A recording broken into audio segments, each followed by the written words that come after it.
भाई बुढ़ापा आने के पहले ही हम लोग मर जाएंगे। 50-60 साल की उम्र के बाद क्या होने वाला है किसने देखा आहे? ऐकलंय ना असं? तुमच्या आजूबाजूची लोक असतील जे असे म्हणत असतात. पण मरण मित्रांनो कोणाच्या हातात नसतं. माहिती आहे ना तुम्हाला? काय माहिती आहे?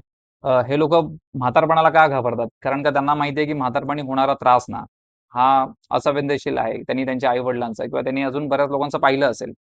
पण ते तुमच्या हातात आहे ना, की तुम्हाला तेव्हा जगणारा जो त्रास आहे, तुम्हाला ते शानने जगायचं असेल म्हातारपण तर तुम्ही जगू शकता.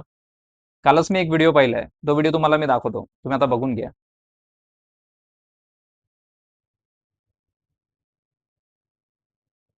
या व्हिडिओमध्ये ना, या आजीबाई आहेत. अराउंड माझ्या मते तरी त्या 80-82, 80-85च्या वयाच्या असतील. पण त्या अजूनही फिट आहेत. का? कारण का त्यांनी त्यांच्या सवयी बदलल्या नाहीत. त्यांनी सुरुवातीपासून सवय लावली कारण का त्यांनी लाँग टर्मची प्लॅनिंग केली. आपण आपल्या फायनान्शियल गोष्टीबद्दल आपण लाँग टर्मची प्लॅनिंग करतो. पण आपण आपल्या शरीराबद्दल का नाही करत? त्याची सुद्धा करायला हवी ना. आपल्याला किती जगायचंय, कसं जगायचंय हे आपल्यावरती असतं. आपल्याला मरण मी तुम्हाला सांगितलं की मरण आपल्या हातात नाहीये. पण आपल्याला कसं जगायचंय ना हे आपल्या हातात आहे.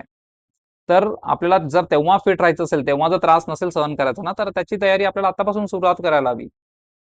फिटनेससाठी ती आजी जर अजूनही एक्सक्यूज देत नसेल आणि आपण 25-30च्या वयात किंवा 35-40च्या वयात आपण अजूनही एक्सक्यूज शोधतोय, की आपल्याला वेळ नाही मिळत आहे. यार वेळ काढावी लागते मित्रांनो आणि तुम्ही ती वेळ स्वतःसाठी काढताय ना. स्वतःसाठी 1 तास तुम्ही काढू शकता. तर जर तुम्हालाही तुमचं म्हातारपण जर चांगलं साजेशीर जगायचं असेल, या आजींसारखं असंच फिट राहायचं असेल, कोणावर डिपेंड राहायचं नसेल ना, तर मित्रांनो तुम्हाला आजच सुरुवात करायला हवी. तुम्हाला 1 तास स्वतःसाठी द्यायलाच हवा.